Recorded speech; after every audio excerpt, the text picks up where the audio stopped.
Selamat sore teman-teman semuanya. Kita sudah kembali lagi di hari Sabtu. Jadi seperti yang teman-teman tahu mungkin yang udah pernah ikut, jadi setiap Sabtu ini kita akan bahas tentang produk, kita akan bahas tentang isu-isu kesehatan yang sedang terjadi, tapi kali ini kayaknya kalau dilihat dari tema kita akan bahas tentang produk. Jadi teman-teman bisa tanya di kolom chat atau mungkin nanti kalau emang dari speaker ya bersedia bisa tanya langsung ya. Nah, tapi eh, karena mungkin waktunya kan terbatas ya teman-teman. Ini saya ngomong di awal dulu nih, jadi saya nggak diomelin. Jadi karena waktunya terbatas, teman-teman mungkin kalau berkenan yang mau nanya-nanya boleh monggo di chat, tapi kalau bisa yang langsung yang jelas. Jadi jangan tanyanya mungkin gini. Biasa saya nemuin kayak gini, Dok, saya umur 50 tahun. Terus saya kalau misalkan makan nasi putih suka keringet dingin. Apa ya dok solusi? Ya kalau yang kayak gitu kan satu itu nggak relate dengan produk. Maksudnya kita mau cari itu yang kira-kira apa sih yang rada jelas gitu loh. Kalau misalkan ngomong kayak begitu kan keringet dingin habis makan nasi. Iya mungkin habis makan nasi langsung lari-lari bisa aja kan keringet dingin atau apa gitu kan. Ya jadi mungkin lebih diperjelas. Mungkin saya konsumsi nasi segini terus setelah itu saya misalkan kayak gini gini gini terus akhirnya saya konsumsi obat ini terus kayak saya keringet dingin itu apa ya? Apakah mungkin ada alergi atau ada apa kan bisa seperti itu. Maksudnya kira-kira kayak gitu loh teman-teman. Jadi lebih jelas jadi pertanyaannya juga bisa langsung dijawab. Mungkin kalau yang kayak tadi, yang pertama kali itu pertanyaannya nggak bisa langsung dijawab, pasti akan nunggu lagi kelengkapannya seperti apa. Nah, takutnya yang kelengkapannya itu tuh nanti ke skip karena udah ketutup sama pertanyaan-pertanyaan lain, gitu ya kira-kira. Jadi kalau mau langsung tanya di kolom chat, search langsung jelas gitu loh. Jadi bisa langsung kalau emang mau dijawab, bisa bantu dijawab. Tapi balik lagi tergantung sesuai tema atau enggak. Kalau yang sesuai tema akan dijawab duluan, kalau yang mungkin sedikit di luar tema akan dijawab juga kalau ada waktu lebih gitu ya kira-kira ya. Sepakat dulu ya teman-teman ya. Jadi eh, kalau yang mau tanya monggo boleh. Saya kalau bisa sih setelah dokter selesai ini ya, setelah dokter selesai sharing materi baru tanya-tanya. Jadi kita simak dulu materinya, jangan langsung tanya dulu. Kalau udah tanya sebelum dokter sharing materi kan artinya nggak sesuai dengan materi harusnya kan. Kan kita namanya mau belajar. Nah, ada konsultasi colongan dikit-dikit lah gitu kan. Oke, langsung aja teman-teman. Ini saya ini dulu. Oke, jadi hari ini kita sudah kehadiran Dokter Trevino. Selamat sore, dokter. Selamat sore, apa kabar Yes, nih, Angga? ya sehat ya dok. Sehat. Oke, jadi 2 minggu lagi juga kalau teman-teman yang mau ketemu dokter bisa ketemu dokter di kantor di tanggal 6 ya dok ya, hari Rabu. Ya, Yes, nanti akan ketemu Dokter Trevino juga. Nanti Dokter Trevino akan bantuin menjelaskan juga tentang, ya kalau in general mungkin lebih ke arah manfaat Utsukushi Gold lah. Karena nanti tanggal 6 Desember ini kita akan presentasi terakhir, final. Setelah itu nanti presentasi akan diperbarui semuanya. Jadi akan diperbarui ada masuk Utsukushi Gold. Karena kebetulan Utsukushi yang lama, Utsukushi yang tulisan masih silver itu udah nggak produksi lagi, udah discontinue. Jadi kita akan ganti, kira-kira gitu teman-teman. Nanti ya, masih 6 Desember tapi. Oke, jadi dok hari ini kita akan bahas lebih ke arah produk. Kita hari ini akan bahas makanan kesehatan ini punya efek samping atau enggak. Jadi ini mungkin juga akan menjawab pertanyaan-pertanyaan teman-teman semua yang biasanya suka nanya-nanya. Biasanya tuh kayak nanya, dok saya konsumsi uh, Subarasi ini, saya konsumsi Subarasi, kok perut saya mules ya?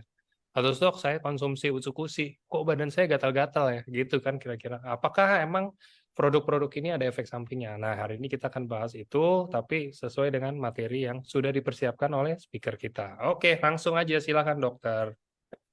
oke, terima kasih.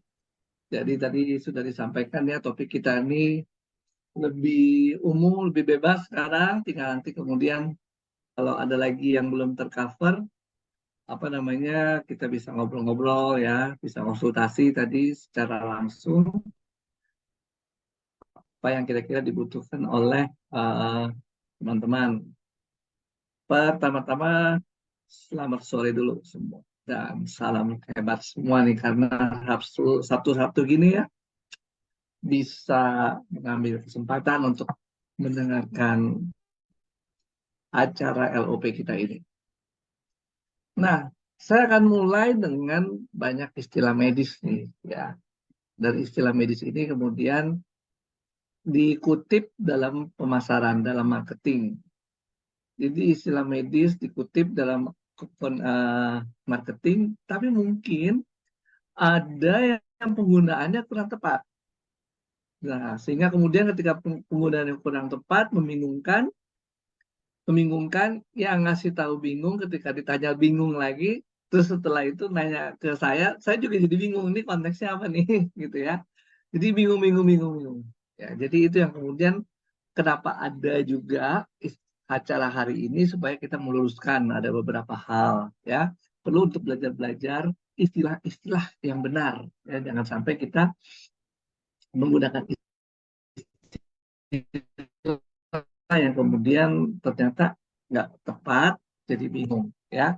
Ini yang sering keluar. Pertama detoksifikasi, ya, detox sering kali apa namanya dikeluarkan istilah ini. Ini sebenarnya adalah proses menghilangkan racun dari dalam tubuh. Jadi kalau tubuh punya keracunan, maka untuk mengurangi racun, menghilangkan racun namanya detoksifikasi. Tubuh sendiri punya kemampuan menghilangkan racun itu melalui organ yang namanya hati, ginjal, kulit, saluran cerna. Itu semua adalah pintu-pintu keluar untuk membuang racun tersebut. Kemudian racun itu sendiri bisa dinetralisasi, dikurangi fungsinya, namun juga detoksifikasi menggunakan makanan sehat atau minuman. Ya, makin banyak minum misalnya, kemudian kencing banyak, ya itu juga keluar. Ya, atau kita menggunakan obat, ya, atau suplemen. Nah, ini obat ataupun suplemen berdasarkan apa? Berdasarkan keterangan yang diberikan oleh obat tersebut atau suplemen tersebut. Jadi kalau obatnya bilang ini memang untuk mengurangi efek racun, ya, memang seperti itu. Atau suplemennya bilang ini adalah untuk detox, ya seperti itu. Jadi kalau dia tidak bilang apa-apa, bukan buat detox, ya emang bukan buat detox, gitu ya. Jadi jangan terlalu uh, banyak mengimprovisasi, ya. Tujuannya apa? Tujuannya adalah supaya efek racun berkurang. Dengan efek racun berkurang, maka tubuh akan lebih fit. Ya. Jadi memang ada obat atau suplemen yang dikemasannya akan dia bilang untuk detox, ya. Tapi nggak semua, ya. Nah ini seperti ini sebenarnya kalau dalam bahasa kedokterannya namanya xenobiotics, ya. Untuk detoksifikasi itu xenobiotik. Xenobiotik itu terjadi di dalam hati. Ada obat-obatan pun sebenarnya tergolong sebagai racun, ya. Kemudian misalnya alkohol, makanan kayak jamur, ya, yang kita nggak kenal. Kemudian ini ada asap rokok, asap kendaraan, ya, bahan kimia, cat, bahkan ya ada racun sendiri, ya. Ini juga cat misalnya. Ini semua adalah sumber-sumber dari racun tersebut yang oleh tubuh memang harus dibuang dengan mekanisme xenobiotik ini, ya, yang dilakukan oleh organ hati. Jadi detox itu sendiri memang ada racun masuk dan untuk keluar, ya, untuk keluar. Jadi kalau sekarang kita minum obat, minum sesuatu, minum suplemen, ya, terus dibilang jadi merah kulitnya, rash, gitu ya. Bener nggak sih ini detox ya? Ada rash merah-merahan, gitu ya. Karena tadi kalau dibilang detox, artinya adalah mengeluarkan racun. Kalau kita nggak keracunan, gitu kemudian kita bilang, oh minum ini jadi merah gara-gara merah apa? Gara-gara obat ini atau suplemen itu terus kita disebut detox, belum tentu tepat, ya. Kecuali memang dibilang bahwa ini adalah punya efek detox, ya. Jadi ini belum tentu kalau tiba-tiba misalnya kulitnya jadi merah, oh ini efek detox, belum tentu, ya. Jadi jangan terlalu uh, mendahului gitu ya, mendahului kenyataan atau berimprovisasi, padahal kemudian kita nggak tahu ini apa sebenarnya, ya. Atau jadi diare gitu, ya. Kalau orang detox kita lakukan detoksifikasi, apakah biasa ya, normal untuk jadi diare? Ya, itu juga satu pertanyaan. Jadi benar nggak sih setelah minum ini jadi diare itu detox nanti kita bilang? Ya belum tentu detox. Sekali lagi, jadi meskipun jadi kalau istilahnya detox ya memang clear ada keracunan atau ada pemberian obat atau apapun yang kemudian disebut toksin, alkohol misalnya, ya keracunan asap, keracunan apa kali itu clear ya, lalu dilakukan detox. Cuma memang seringkali sekarang pakai istilah-istilah itu detox itu yang sebenarnya mungkin ya bukan benar-benar toksin yang per se seperti itu ya, karena di udara kita sendiri juga udah banyak polusi dan tiap hari kita juga menghirup itu. Jadi itu mau dibilang benar-benar toksin yang bikin penyakit, secara definisi toksin seperti yang istilah detox ini sebenarnya nggak masuk ya. Penuh dengan polusi tiap hari atau makanan yang kita makan itu nggak tercover dalam definisi toksin ini. Ya. Jadi terus kita bilang, minum suplemen jadi mencret, terus kita bilang detox itu. Belum tentu detox ya. Dan juga kita jangan mendahului orang yang lebih berwenang dalam membuat diagnosis. Ya. Karena belum tentu itu detox. Misalnya diare karena yang lain, gitu ya. Jadi, jadi artinya di sini teman-teman kita melakukan upaya marketing, ya, tapi juga di dalam menggunakan istilah medis untuk marketing, jangan sampai kita membuat suatu pengertian yang salah ya dalam hal ini. Ya. Nah, jadi kalau kita minum suplemen, kemudian jadi rash, jadi diare, hati-hati. Jangan langsung detox tuh detox gitu ya. Atau jadi keluhan yang lain, itu detox. Wait and see. Ya, belum tentu dia itu adalah toksin yang sedang diturunkan. Dan sekali lagi, tubuh sendiri punya mekanisme untuk menanggulangi racun yang namanya xenobiotik tadi. Nah, ada istilah-istilah lain yang juga sering bingung. Ya, efek samping. Apa sih sebenarnya efek samping itu ya? Nah, ini saya kasih tebal di sini. Efek samping adalah efek obat. Efek obat yang bukan efek yang diharapkan. Efek samping adalah efek obat. Nah, kita punya produk ini bukan obat loh. Kategorinya adalah makanan sehat. Ya, jadi bukan obat. Sedangkan efek samping dalam definisinya adalah efek obat. Jadi kalau itu bukan obat, tentunya nggak pas kita bilang, oh efek samping minum produk AFC ini itu. Ya, nggak pas, karena bukan obat. Ya. Tapi efek obat itu nggak semuanya jelek. Ternyata ada yang positif dan ada yang negatif. Ya, misalnya nih, kalau orang minum anti nyeri, painkiller, terus sakit lambung, ya itu efek negatif. Kita nggak mau sebenarnya perut jadi perih, lambungnya jadi perih, dia nggak mau. Ya, itu efek samping yang negatif.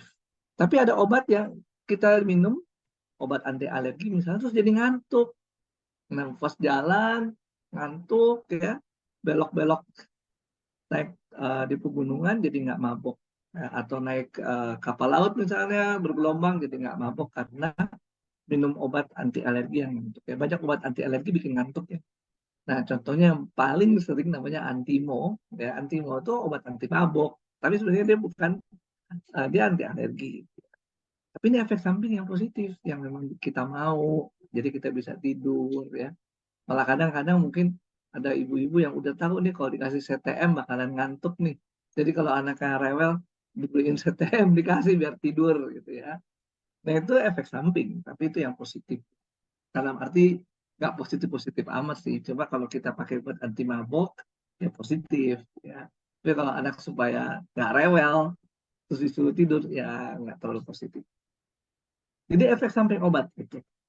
Nah sedangkan efek samping yang kita nggak suka atau yang negatif, sama benernya adalah adverse events atau adverse reaction, yaitu reaksi negatif obat yang kita tidak sukai, kita tidak harapkan. Misalnya nih sakit sesuatu, infeksi bakteri, dikasih antibiotik, turun HB-nya, anemia ya. Pabriknya itu tiba-tiba jadi closing, tutup, namanya anemia plastik. Hati-hati, ada orang yang minum antibiotik, dia sensitif, akhirnya malah pabrik sumsum tulangnya untuk memproduksi darah jadi tutup ya, anemia plastik. Ada obat, misalnya obat yang lain, TBC contohnya, bikin nyeri sendi. Nah, itu juga adalah adverse event. Ya. Event ya yang beda, yang tidak diharapkan. Minum alkohol, jadi buta. Ya. Minum alkohol tadinya pengen senang-senang, terus karena kebanyakan jadi buta. Ya, itu contoh yang lain lagi. Itu namanya adverse event. Ya. Jadi tadi ya ada istilah detox. Ya. Padahal mungkin yang detox itu bisa aja merupakan adverse event, ya. Adverse event atau reaksi negatif obat, ya. Obat. Nah, ini bukan obat loh kategorinya. Jadi kalau bukan obat, sebenarnya sih kita uh, nggak usah berkutat di istilah itu, ya. Jadi kalau nanti ada yang bilang ini efek samping nih, nah enggak lah, karena ini bukan obat. Langsung aja jawab kayak gitu ya. Ini bukan obat. Ya, definisi efek samping itu pada obat. Kenapa bisa dibilang begitu? Karena memang dibuat penelitian. Dikasih bahan kimia ini, efeknya apa, efek yang tidak diharapkan apa, ya, adverse eventnya apa, dan itu dicatat. Nah, kalau ada 10 orang dikasih obat ini, ada keluhan mual nggak? Ternyata mual 2 orang, 20%. Oh, 100 orang dikasih obat kimia baru ini gimana? Oh, ternyata ada 15 orang. Gitu ya, misalnya katakan itu. 15 per 100 gitu. Jadi itu dan dicatat dan itu merupakan efek samping ya, efek samping negatif atau adverse event ya, dan itu memang diteliti dan ditulis gitu, dibuat dan dilaporkan, ada mekanisme melaporkannya. Nah, pada produk-produk suplemen yang kemudian juga diambil dari bahan alami tidak ada kewajiban melaporkan itu. Ya, artinya memang tidak dicatat dan tidak teliti dan tidak ada kewajiban. Kenapa? Karena produk itu adalah bagian dari apa ya, keseharian sebuah kelompok manusia, istilahnya kayak gitu ya. Misalnya ini jamu udah biasa berabad-abad ya diturunkan, ya tentu aja kalau dia berabad-abad diturunkan dari nenek moyang ke kita saat ini, orang udah biasa gitu ya, orang udah biasa. Jadi sebenarnya kalaupun katakan jamunya nggak enak, pahit ya, orang udah tahu gitu. Jadi itu bukan sesuatu yang harus dilaporkan dengan mekanisme seperti mekanisme obat. Karena itu memang tidak ada istilah efek samping suplemen. Ya. Yang ada adalah efek samping obat, ya, atau reaksi adverse event dari obat. Nah ini teman-teman, untuk kita supaya jangan sampai kita terjebak aja, kita marketing terus orang bilang, aduh kok saya jadi diari nih efek sampingnya produk ini ya, gitu. Kita bilang kalau ini suplemen, ini adalah bukan obat. Sedangkan efek samping obat, efek samping itu istilah untuk obat atau adverse event itu adalah istilah buat obat yang merupakan hasil penelitian. Juga bukan tebak-tebakan, hasil penelitian atau hasil laporan post marketing surveillance. Ya, jadi bukan tebak-tebakan aja. Orang minum obat gula misalnya ya, kemudian kolesterolnya naik dicek, ya nggak ada hubungan, jawaban B gitu ya, nggak ada hubungan. Terus marahin, oh gara-gara obat ini nggak cocok nih kolesterol saya naik, nggak ada hubungan. Ya. Jadi artinya kalau terjadi sesuatu kejadian yang tidak diharapkan sesuai dengan obat itu akan dilaporkan. Tapi kemudian nggak akan serta-merta dibilang, oh gara-gara obat itu ya, efek sampingnya ini nggak kita sukai. Nggak bisa juga. Harus berdasarkan penelitian, harus berdasarkan laporan-laporan yang dikumpulkan. Ya.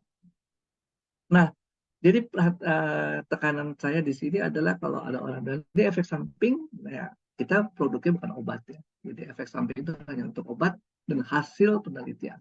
Ya, bukan hasil laporan-laporan aja testimoni gitu enggak. Ya. Nah, kemudian contoh nih sekarang. Kok saya minum produk AFC asam lambung kita naik ya. Asalnya kok asam lambung naik gitu ya. Ini sebenarnya juga suatu yang kita harus klarifikasi lagi. Tapi ini buat teman-teman supaya tahu aja ya. Kadang-kadang asosiasi di kepala ini dibilang asam lambung ya, seolah-olah rasanya asam. Seperti yang kita tahu kalau kita makan buah asam atau makan cuka asam. Padahal tidak semua asam rasanya asam ya. Contohnya adalah asam lambung, rasanya adalah pahit. Jadi kalau asam lambung naik, jadi dari lambung naik ke mulut kita rasanya pahit, bukan rasa asam. Jadi asam, kalau bisa dibilang, oh setelah makan hari ini produk AFC asam lambung naik, Kalau dia bilang rasanya rasa pahit sih, kalau dia bilang rasanya asam, berarti itu bukan asam lambung naik ya. Apalagi kemudian nggak terjadi rasa apa-apa di lidah, berarti nggak ada yang naik juga ya. Saya cuma ini aja, eh, ya ngomong aja atau mengasosiasikan aja ya.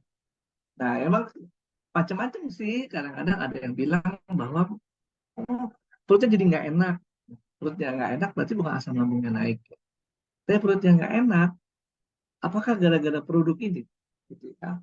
Nah itu yang kemudian kita harus apa namanya, jangan kita yang ngomong gitu ya. Ya kalau kita bukan dokter atau bukan tenaga kesehatan yang bisa menggali lebih lanjut ya. Gitu. Kalau kita nggak bisa menggali lebih lanjut, kita jangan terlalu banyak menimpali. Oh bukan, oh iya, ya, nggak juga ya. Yang tadi saya ajarin bahwa bukan efek samping karena produk kita bukan obat. Ya. Nah, tapi kalau kemudian asam lambungnya naik kata orang yang kita kasih produk ya, nah kita mesti hati-hati. Gitu ya. Oh saya kasih tahu dulu ya atau saya konsulkan, boleh nggak sekarang saya kasih nomor AFC gitu ya, misalnya untuk kita coba konsultasikan. Jadi kita nggak seburu-buru bilang enggak atau bilang iya, gitu ya. Tapi yang pasti eh, kalau asam lambung naik rasanya pahit itu GERD ya. GERD yang paling sering disebut orang GERD ya. Ada yang bilang setelah minum produk AFC saya jadi diare. Nah, diare ini kan memang definisinya BAB cair ya. Sebenarnya diare itu adalah upaya untuk mengeluarkan penyebab penyakit ya, dan itu penyakitnya di saluran cerna, bisa toksin, bisa juga apa yang lain, misalnya ada bakteri, ada infeksi jamur, dibuat diare oleh tubuh supaya keluar ya dengan cara kontraksi yang kuat, BAB-nya cair keluar supaya cepat apa yang ya apa yang ada di dalam itu. Nah, ini sering kemudian orang jawab detox nih, detox. Benar detox apa enggak ya? Sekali lagi kalau kita kembali ke definisi awal, kalau orang ini keracunan dan jadi diare, ya detox itu. Ya, keracunan makan, misalnya makanan basi atau makanan expired, ya itu detox. Ya, tergantung penyebab penyakitnya. Nah, tapi kalau dia bukan itu, dia habis minum produk AFC kemudian diare, sekali lagi jangan cepet-cepet bilang, oh itu bukan, oh iya gitu. Saya konsultan dulu ya. Kalau saya mau konsultan dulu, maka keterangannya mesti clear. Apakah memang benar, apa makanan terakhir, selain makanan sehari-hari, makan apa lagi yang lain, yang mungkin baru, ya. Kemudian ada keluhan apa lagi selain diare. Misalnya diare tapi demam, mungkin besar sih infeksi itu, ya. Jadi bukan gara-gara produk KFC, gitu misalnya, ya. Tapi yang nggak demam pun bukan berarti bukan infeksi loh. Karena ada infeksi yang terjadinya oleh kuman-kuman yang memang ada di dalam tubuh. Ya. Nah, ada lagi cerita yang lain, misalnya kalau apa namanya, mungkin terjadi keseimbangan mikrobiom di dalam usus kita terganggu, mungkin mungkin jadi terganggu ya. Nah kalau jadi terganggu ya memang salah satu akibat dari produk itu ya, terganggu dalam arti bahwa yang kita konsumsi kan probiotik yang benar.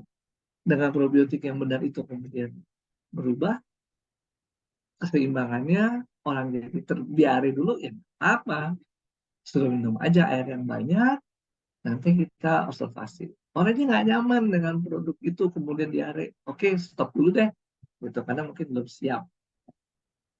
Nah, ini mau disebut apa? Efek samping, silakan ya. Efek samping yang diharapkan, nggak diharapkan karena diare. Tapi, sekali lagi kita mesti clear gitu ya. Apakah memang ini bukan karena makanan, bukan karena keracunan, bukan karena infeksi yang lain. Karena memang betul di dalam salah satu produk AFC itu ada probiotik. Kalau probiotiknya yang baik ini kemudian dia menyebar, memperluas wilayah kerjanya, dan ada orang-orang tertentu sensitif, bisa jadi ya. Sehingga kemudian dia harus stop dulu gitu. Atau kurangi produknya yang dari sekali sehari mungkin jadi 2 hari sekali, 3 hari sekali. Karena tubuh perlu adjustment ya. Nanti setelah itu sudah nggak diare lagi, dicoba lagi ya. Itu pun bisa terjadi. Tapi itu kita nggak sebut detox ya. Kalau misalnya ternyata setelah minum keseimbangan probiotiknya terganggu, ya kita nggak sebut itu detox. Ya. Itu adalah memang proses adjustment ya, proses. Dan kita apa namanya proses supaya keseimbangan mikrobiota itu terjadi yang baru dan yang menguntungkan kita. Nah sekarang Anda kan nggak bisa bilang kalau misalnya bukan dokter karena apa, karena memang sistematika untuk menanyakan dan menggali serta mendiagnosis itu yang belajar dokter. Sehingga kita nggak usah buru-buru ya ngomong bilang, oh ya ini diarenya bukan atau karena produk ini misalnya. Ya. Nah itu kemudian yang perlu kita nggak usah buru-buru mempertahankan diri atau apa. Saya konsulkan dulu ya. Gitu. Saya coba tanyakan lagi benar nggak seperti itu dan seperti itu. Nggak usah buru-buru jawab ya. Tapi ada yang bisa langsung jawab tadi. Nomor satu tadi ya, ini efek sampingnya ya. Langsung kita bilang ini bukan efek samping karena ini bukan obat. Ya. Yang kedua yang bisa kita langsung jawab adalah kalau orang bilang, gula darah saya kok jadi naik sih setelah seminggu minum? Kita langsung jawab, tidak. Ya. Kenapa? Karena produknya tidak mengandung gula. Kok rasanya manis? Karena itu adalah pemanis dan pemanis alami. Ya. Jadi kalau gitu kenapa gula darah saya naik? Ya tergantunglah makannya gimana. Aktivitasnya gimana. Olahraga teratur, masih tetap teratur apa latihan fisiknya. Obatnya gimana? Semuanya udah benar kok bagus. Stres nggak? Kalau stres ya gula darah naik tuh. Ya. Nah ini kita nggak bisa menjawab. Ya. Kalau gula darahnya dikomplain naik. Gitu ya. Nah, ada lagi yang lain. Kalau saya autoimun gimana? Ini yang khawatir-khawatir. Boleh nggak sih minum produk AFC? Ya. Nah ini mungkin sudah pernah disinggung beberapa pertemuan yang dulu. Saya coba bikin ringkasannya di sini. Autoimun adalah antibodi yang salah ya menyerang diri sendiri. Juga auto ya. Jadi antibodinya dibentuk oleh limfosit B ya, limfosit B ya. Limfosit B itu membentuk antibodi dan tugasnya emang limfosit B adalah membentuk antibodi. Cuma yang diserang diri sendiri. Kalau kita baca ke produk AFC ya, dia cuma bilang adalah meningkatkan ya jumlah leukosit pada yang leukopenia. Ada lagi paten fungsi lain adalah meningkatkan NK cell tadi. NK cell itu adalah natural killer cell ya. NK cell bukan dia yang produksi antibodi. Sekali lagi yang produksi antibodi namanya limfosit B. Jadi tidak ada hubungan langsung antara khasiat produk AFC dengan produksi antibodi dari limfosit B. Namun ya namanya juga orang khawatir, ya nggak bisa dipaksa. Jadi kalau orang khawatir nggak bisa dipaksa, kekhawatiran dia juga apalagi kalau sudah menjadi belief, dia udah percaya banget gitu, kita nggak bisa lawan, ya. Dan kalau udah kayak gitu memang kita udah nggak usah lawan juga, karena kan kalau dia khawatir, stres, ya pasti keseimbangan sistem pertahanan dalam tubuhnya akan terganggu, ya. Sehingga tetap aja meskipun kita udah bilang ini nggak ada ngaruh, ini segala macam tetap terjadi, ya. Dan padahal kalau kita lihat obat-obat autoimun adalah hanya menekan produksi antibodi dengan cara pakai steroid tadi, ya. Ada juga ada pemberian antioksidan supaya mencegah kerusakan yang lain. Artinya apa? Di dalam produk AFC yang juga kaya akan antioksidan, sangat sebenarnya dibutuhkan atau menguntungkan pada orang-orang yang autoimun. Tapi kalau dia udah khawatir, stres, udah belief-nya dia, ya udah, kita jangan paksa. Makin kita coba lawan, semakin dia menolak. Semakin juga kemudian dia stres, semakin juga pengaruh ke tubuhnya nggak bagus. Ya, oke. Jadi ini untuk autoimun ya, ringkasannya kira-kira seperti itu. Ada lagi yang bilang nih, kalau saya banyak minum produk AFC, darah saya jadi encer. Ya, nah ini juga sebenarnya agak buat saya irritating ya, ngeselin gitu loh. Apa sih darah encer ya? Darah encer itu kan istilah yang salah ya untuk kalau kita bilang mencegah supaya nggak beku. Orang bilang pengencer darah tuh pasti diasosiasikan dengan obat yang namanya clopidogrel atau misalnya aspirin. Padahal fungsinya bukan mengencerkan darah, tapi fungsinya mencegah supaya tidak terjadi pembekuan darah. Gitu. Tapi orang berpikir, atau mungkin salah yang ngajarin juga sih ya, kalau darahnya itu nggak encer, berarti lancar. Tapi karena darahnya kental gitu ya, darahnya kental menyebabkan kemudian darahnya jadi mudah membeku. Ini salah yang ngajarin sih sebenarnya ya. Jadi disebut membuat encer darah padahal itu pengertian yang salah. Ya. Nah, jadi obat pengencer darah, sekali lagi istilah yang salah, tujuannya mencegah pembekuan darah. Dan produk AFC ini dapat membantu mencegah pembekuan darah yang abnormal. Pembekuan darah yang abnormal. Ada pembekuan darah yang normal, yaitu pembekuan darah yang terjadi kalau luka. Luka, kena pisau, kepotong, ketusuk jarum, apa? Luka, keluar darah, maka harus beku. Ya, harus terjadi penggumpalan darah. Itu adalah proses yang normal. Proses yang nggak normal, tidak ada pendarahan, atau ada pembekuan, clotting. Ya. Nah, itu yang dicegah dengan produk AFC. Nah, kalau kita minum produk itu, apakah kemudian nanti kalau kita berdarah, jadi nggak bisa beku darahnya? Tetap bisa beku. Tetap bisa beku. Ya. Karena itu bukan mekanisme dari produk AFC ini untuk mencegah tidak terjadinya pembekuan sama sekali. Ya, pembekuan darah tetap terjadi sesuai proses alaminya kalau terjadi luka. Jadi aman untuk proses pendarahan yang normal. Nah, ada lagi yang dengar misalnya kalau produk AFC itu menghasilkan hormon yang pertumbuhan yaitu insulin-like growth factor. Ya. Terus kemudian tanya, aduh kalau kayak kanker gimana dong ya? Kanker makin makan produk ini makin banyak dong nanti ya sel-sel kankernya. Nah, ini yang harus kita yakini dulu nih. Kanker itu sendiri udah timbul ya. Kalau sekarang kita misalnya amit-amit, tapi kita terdiagnosis kanker pada hari ini, ya bukan berarti itu munculnya baru seminggu atau 2 minggu. Ya, itu udah mungkin setahun, 10 tahun, 20 tahun. Ya. Karena kalau dokter bisa mendeteksi ini tumor, ganas, atau kanker, berarti udah gede. Barangnya udah bisa keraba. Ya, barangnya udah bisa keraba atau udah bisa disuntik atau bisa ketemu di USG misalnya atau di ronsen. Berarti udah gede. Kalau udah gede nggak mungkin kejadiannya seminggu 2 minggu. Artinya apa?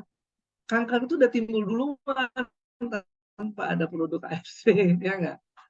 Udah timbul duluan. Kenapa? Ya ini udah duluan kok tumbuh tapi bisa terkendali, nggak bisa dikontrol. Ya, kalau pertumbuhan yang normal bisa dikontrol oleh hormon, misalnya insulin like growth factor 1 tadi, ya, yang diinduksi oleh produk AFC, ya. Nah, tubuh itu sendiri kalau membentuk IGF-1 itu nggak sembarangan. Kalau sudah terpenuhi, misalnya dia butuhnya 100 saja, ya udah, nggak akan dari 102, nggak akan 103 atau 4 nggak ada, ya. Ya udah 100 aja, dia nggak akan produksi lagi. Oh kita minum AFC-nya 10 box misalnya. Kalau butuhnya 100 ya 100. Ya. Nah kalau udah butuhnya 100 seperti itu, sudah terpenuhi, nggak akan terjadi lagi produksi atau produksi dikurangi sampai dibutuhkan kembali. Nah karena produk AFC itu meningkatkan IGF-1, ya, dan produksi itu kemudian stop kalau memang sudah terpenuhi, ya logikanya di mana? Pasti nggak akan mempengaruhi si cancer ini, ya. Karena sel cancernya udah tumbuh sendiri aja. Mau ada IGF-1, nggak ada IGF-1, ini masih debate ya, masih debate. Tapi secara isunya dia sih nggak ada ya. Dia akan tumbuh-tumbuh sendiri aja. Ya udah terjadi seperti itu. Oke, jadi teman-teman, kalau ditanya kekhawatiran seperti itu, ya kita ngomong dulu bahwa sebenarnya produk kankernya ini sudah kanker ini udah ada sebelum makan produk ini, ya apalagi kalau udah ketahuan, udah terdiagnosis. Sehingga kalau kita mau bilang bahwa dia diinduksi oleh produk ini sebenarnya nggak relevan juga, karena ya, produk ini pasti akan dimakan belakangan gitu ya. Biasanya orang yang makan produk AFC kan bilang oh kanker supaya sembuh gitu, berarti kan dia kanker duluan ya. Jadi nggak relevan kalau kita bilang bahwa karena produk ini kankernya makin hebat, ya kankernya makin luas, itu nggak relevan karena udah duluan dilakukan. Nah ini apa namanya kanker ya. Jadi teman-teman juga apa namanya hati-hati, tapi juga ketika menjawab juga kalau memang bukan kemampuan dari teman-teman untuk menjawab, ya dikonsul aja ya. Dan memang fungsinya saya antara lain itu gitu ya. Sering saya dapat WA gitu baik langsung maupun lewat AFC gitu untuk menanyakan kondisi-kondisi dari para pengguna. Nah, ini ada lagi yang lain, kekhawatiran yang lain. Tensi saya bisa turun dong. Katanya ini produknya mengontrol tekanan darah. Iya, memang mengontrol tekanan darah. Terus kalau gitu dia turun terus dong. Nah, ini lagi kreatifnya berpikir ya. Tekanan darah itu ada yang ngatur, ya. Yang ngatur tuh banyak organ. Jadi nggak serta merta disuruh turun dia turun. Buktinya orang makan obat darah tinggi kan nggak ada yang takut bilang, oh nanti drop sampai nol tensinya, nggak ada yang nanya kayak gitu, ya. Karena memang semuanya ada mekanisme yang ngatur. Ada otak, ada jantung, ada pembuluh darah, ada ginjal, ya. Sehingga kalau mau dibagi mengaturnya dengan apa? Ada dua macam, melalui jaringan persyarafan dan melalui kontrol cairan. Nah, produk AFC ini berkontribusi dalam yang mengontrol cairan tadi, ya. Mengontrol cairan itu yang ada di subarasi, yaitu di satin peptide, ya. Satin peptide itu dikatakan fungsinya mirip-mirip dengan kayak kaptopril gitu ya, yang mengatur fungsi pengaturan cairan. Kalau sudah terkontrol, ya pasti tekanan darah akan terkontrol. Jadi tubuh tidak akan membiarkan tensinya drop terus. Pasti akan dipertahankan kembali normal. Nah, ini memang mekanisme tubuh kita. Jadi sekali lagi, kita boleh minum obat, boleh minum suplemen, misalnya. Misalnya dulu ya waktu COVID, disuruh minum vitamin C 1000 miligram. Gitu ya. Padahal kapasitas angkutnya cuma 120 miligram. Yang 780 kemana ya, dibuang? Itu nggak bisa diangkut. Nggak bisa ngangkut 120 misalnya, ya. Jadi buang udah, gitu.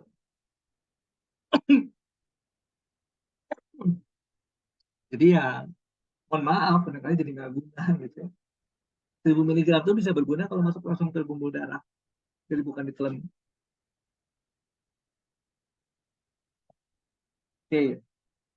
Nah, ini ya tentang tensi kita. Jadi kalau teman-teman juga mau konsumsi ini untuk mengkontrol tekanan darah, silakan. Nggak perlu khawatir bakal drop. Mau dibarengin sama obat, silakan. Nggak apa-apa, karena tubuh kita bisa mengontrol. Tapi terus kemudian kita sudah minum obat, minum suplemen, terus kita bilang, sudah stop obatnya. Hati-hati. Ngomong dulu sama dokternya, karena bukan kita nentuin nih, ya, bukan kita sendiri yang nentuin. Ya, lihat dulu. Karena obat mungkin bisa dikurangi kalau tekanan darahnya terkontrol. Oke. Nah, ini yang saya catat ya, kira-kira yang sering ketemu di dalam pertanyaan-pertanyaan, dan saya nggak bahas semua, tapi yang penting-penting aja. Yang penting-penting dalam konteks bahwa itu berkaitan dengan paten fungsi, kemudian orang mungkin juga bingung, apakah ini efek samping, apakah detox, atau sebenarnya bukan apa-apa, gitu ya. Atau penyebab lainnya. Itu yang saya catat seperti ini, dan juga sering menjadi kebingungan dan pertanyaan-pertanyaan. Nah, sekarang saya kembalikan kepada teman-teman semua. Kalau memang ada yang lebih, yang masih mengganjal, dan juga mungkin penting, silakan disampaikan di sini. Boleh di chat, boleh juga minta supaya bisa ngomong, ya langsung pakai raise hand, silakan. Nanti kontrolnya dari Mas Angga.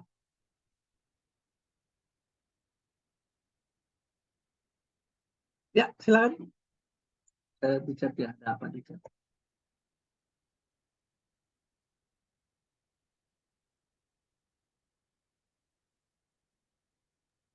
Oke dok, ada pertanyaan dok. Yes, Kalau antibiotik boleh nggak dicampur konsumsi produk kita? boleh. Jawabannya boleh, ya.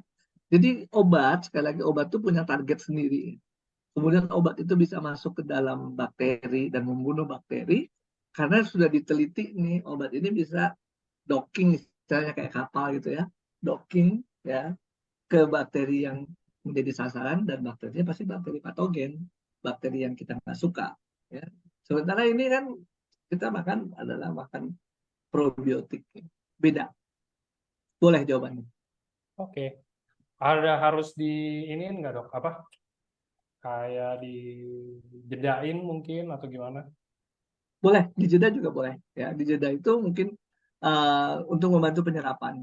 Ya, jadi setengah jam mungkin atau 1 jam selisihnya dijeda supaya penyerapannya masing-masing. Boleh ya, dijeda juga Oke. boleh. Oke, Oke dok. Wah, ini ada pertanyaan panjang, tapi saya takut salah sebutin, Dok. Ini ada, Dok, yang dari Catherine ini, Dok. Uh, yang anak 6 tahun, bukan? Ya, betul. Oke. Anak saya 6 tahun, operasi laparoskopi usus buntu tanggal 24 September. Jadi ini operasinya dibuka ya di perut ya. Dibuka dari bawah di apa tulang dada sampai ke atas ke bawah pusar ya. Tanggal 24 September dioperasi, anaknya masih umur 6 tahun. Wow, masih kecil ya. Karena masih suka ada sakit perut sebelah kanan dan kiri udelnya kalau dipegang agak hangat. Tapi karena masih, jadi sudah dioperasi usus buntunya. Tapi karena masih suka ada sakit perut sebelah kanan dan kiri udelnya, kalau dipegang agak hangat, kepanas perutnya, saya baru memutuskan beberapa hari ini anak saya konsumsi usus subak. Oke, jadi setelah dioperasi, perut kanan dan kirinya masih rasa panas ya. Ya, teman-teman tolong dibayangkan ya kondisinya. Kebetulan memang sedang minum antibiotik. Oke, Cefixime. Jadi kasih antibiotik ya. Dan minum antibiotik ini batuk sudah membaik. Malam sudah tidak batuk-batuk, pagi siang juga. Oke, jadi antibiotiknya untuk batuk nih ya, bukan untuk masalah yang hangat di kanan atau kiri perutnya. Benar memang sedang minum antibiotik, kemudian minum antibiotik ini batuk sudah membaik, malam sudah tidak batuk-batuk, pagi siang juga.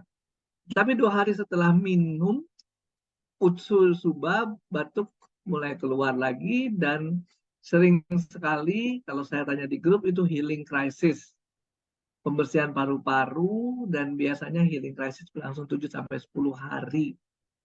Tapi saya khawatir, Dok, batuk ini mengganggu proses penyembuhan anaknya pasca operasi. Saya bingung dokter, AFC mau di stop dulu, tapi saya nggak tahu mau pakai apa. Tapi saya untuk benar-benar saya pulih. Oke, ya kondisinya seperti itu ya. Jadi sudah dioperasi usus buntu, masih terasa uh, ada keluhan di perutnya, kemudian ada batuk-batuk, dikasih antibiotik juga membaik, batuk-batuknya hilang. Kemudian kasih minum USU dan SUBA, kemudian uh, ibunya merasa bahwa ini kemudian gara-gara minum itu jadi batuk lagi ya. Ya kan sebenarnya ada batuk nih ya. Batuk itu kalau dikasih obat bisa sembuh total atau batuk itu disebut sembuh total dan hilang atau sembuh total dan kambuh namanya relapse kambuh ya. Itu juga mesti dievaluasi atau sebenarnya belum sembuh gitu. Cuma kan kadang orang membedakan antara batuk yang keras dengan batuk itu padahal belum sembuh. Ya, itu kondisinya tuh mesti kita pelajari dulu. Nah, kemudian kalau batuk apakah akan mengganggu penyembuhan luka operasi? Yes or no, ya. Secara teoris nggak mengganggu karena luka operasi di perut, sedangkan ini batuknya di paru-paru, ya. Biarpun dia goyang-goyang kayak apa juga nggak mengganggu penyembuhan luka operasi, ya. Jadi apa namanya? Apakah kemudian sekarang mau diteruskan apa enggak? Itu masalah kalau dibilang secara apa namanya produknya nggak masalah, tidak mengganggu. Malah mungkin kita perlu ya perlu NK cell-nya lebih kuat dan kita perlu juga apa namanya ini perlu antioksidannya untuk apa namanya untuk menjaga kerusakan yang diakibatkan pasca operasi dan juga kita perlu recovery cell-nya, regenerasi sel untuk penyembuhan pasca operasi ini. Jadi dibilang perlu nggak perlu perlu. Kebetulan kemudian terjadi batuk lagi, itu yang mesti dievaluasi dan tugasnya dokter ya. Apakah itu relapse atau itu belum sembuh, ya itu mesti dicari tahu.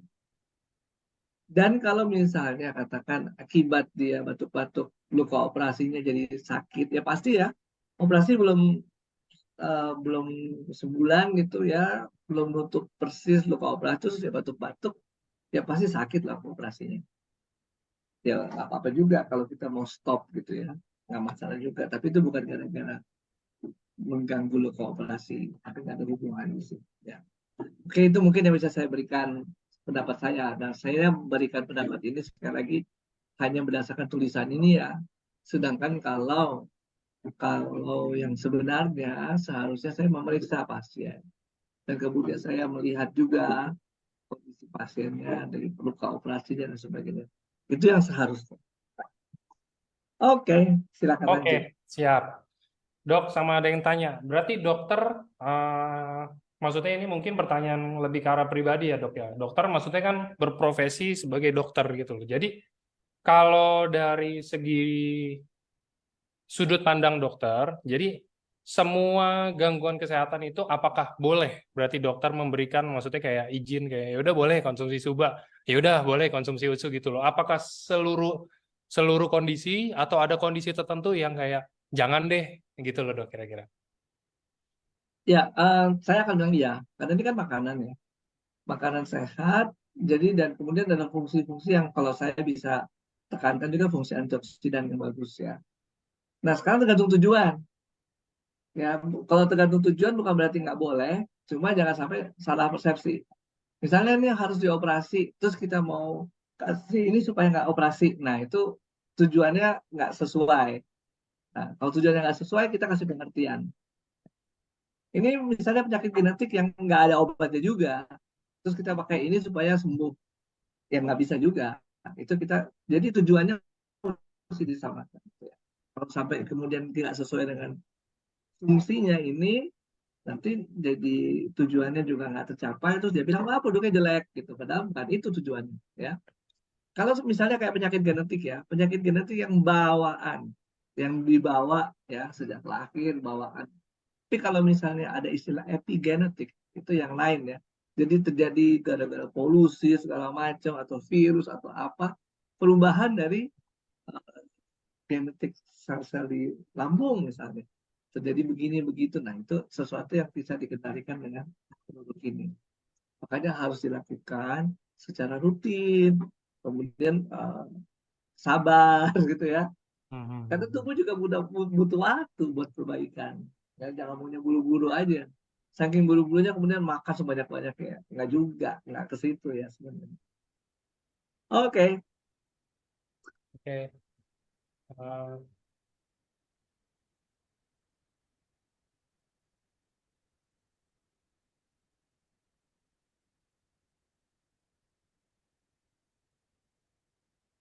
sebentar ya.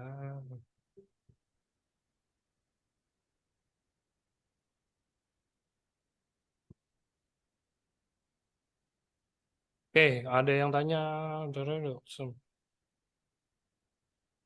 Izin bertanya, sudah minum Suba dan Utsu hampir 4 bulan di awal. Terasa enak, kondisi tambah fit, tapi seiring berjalannya waktu, asam lambung kumat lagi, kolesterol juga kembali naik. Padahal minum sesuai petunjuk di awal. Kenapa bisa terjadi demikian, dok? Minum Suba Utsu masing-masing satu saset untuk maintenance kesehatan aja. oke. Dilihat juga ya, jadi seperti tadi kita juga bicara penyakit itu kan ada sumber penyebabnya, ya. Kemudian ada yang memfasilitasi sehingga bibit penyakitnya bisa jadi penyakit. Jadi nggak cuma satu ini ya. Jadi oke kita minum rutin yang kita harapkan kemudian ada perbaikan, tapi kemudian terjadi penyakit, ya kita mesti pilah-pilah benar nih, kenapa gitu ya. Seperti tadi saya kasih contoh di slide, gula darah saya kok naik gitu ya. Stres nggak? Makannya gimana? Olahraganya gimana? Kan minum obat gula aja juga nggak selalu sembuh. Nggak, bukan sembuh ya, nggak selalu turun gula darahnya. Tergantung dari makanan olahraga. Sama, kalau kita bilang supaya nggak asam lambungnya nggak kambuh, ya apa? Ya, stres dalam pekerjaan, kita bisa mengontrol stres manajemen kita dengan bagus. Itu akan membantu. Ya. Dan kalau kita bilang kita nggak stres lah, ya saya rasa itu salah. Kalau nggak bisa mempersepsikan ada stres apa enggak, itu mesti dilihat dulu bener apa enggak. Ya. Jangan sampai kita bilang nggak ada stres padahal ada. Ya, itu juga mesti harus kita perhatikan. Dan sekali lagi, baik fisik maupun mental itu satu kesatuan loh, ya saling saling mendukung untuk sehat. Ya, jadi please ya dievaluasi semuanya. Ya, supaya kita bisa melihat itu lebih utuh lagi. Ya, jangan sampai kita hanya sepotong kita bilang, oh ini nggak bisa, ini jelek, tuh nggak bagus, nggak cocok dan sebagainya. Oke, Oke, oke.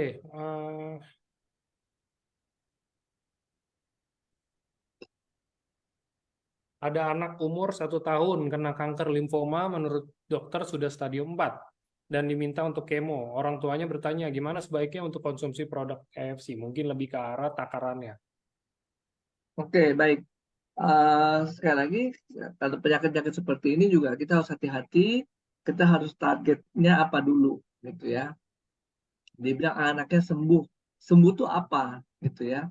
Dari dokter sendiri bilangnya gimana, gitu ya. Jangan sampai kita menawarkan kesembuhan padahal sesuatu yang sudah stadium 4, ya. Jadi kalau kita menawarkan produk ini eh, dalam konteks kanker seperti ini stadium 4 lebih kepada relief ya, karena gimana ya, stadium 4 itu juga obat juga belum tentu berhasil, kemo belum tentu berhasil ya. Jadi keberhasilan yang namanya sembuh, sel kanker yang hilang itu apa namanya, kayaknya sih agak berat ya kalau stadium 4. Yang bisa kita bilang bahwa dengan produk ini ya akan meningkatkan apa ya, dia mungkin lebih recovery lebih bagus dengan antioksidan, jadi efek samping dari kemoterapinya juga nggak sebanyak seluas tanpa produk ini, gitu ya. Yang lebih banyak kita tekankan ke sana. Tapi kalau tujuannya menghilangkan sel kanker sama sekali, mungkin mungkin berat gitu ya. Mungkin ya obat-obat kemo juga belum tentu berhasil ya. Jadi itu yang kita tawarkan, dan kalau kita mau ditanya kap berapa banyak, ya kita bertahap aja. Kalau dari satu saset dulu sehari, kalau satu saset sehari gimana feelingnya apa segala macam, naikkan jadi 2 saset gitu ya. Tapi sekali lagi ini kita jangan jual janji stadium 4 ya. Stadium 4 hati-hati ya. Dokter aja juga nggak jual janji ya gitu. Cuma bilang bahwa kalau di kemo kemungkinan hidupnya sekian persen, kemungkinan hidupnya sekian persen. Dokter tidak akan bilang sembuh ya. Oke gitu ya, mudah-mudahan clear ya teman-teman semua. Oke. Hmm, hmm, ke produk KFC.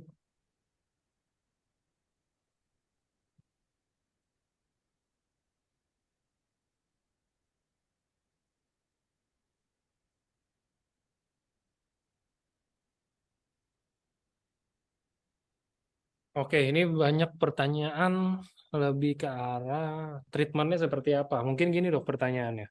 Jadi kalau misalkan pasien-pasien ya yang punya gangguan kesehatan mungkin lebih ke arah jantung dan lain-lain gitu.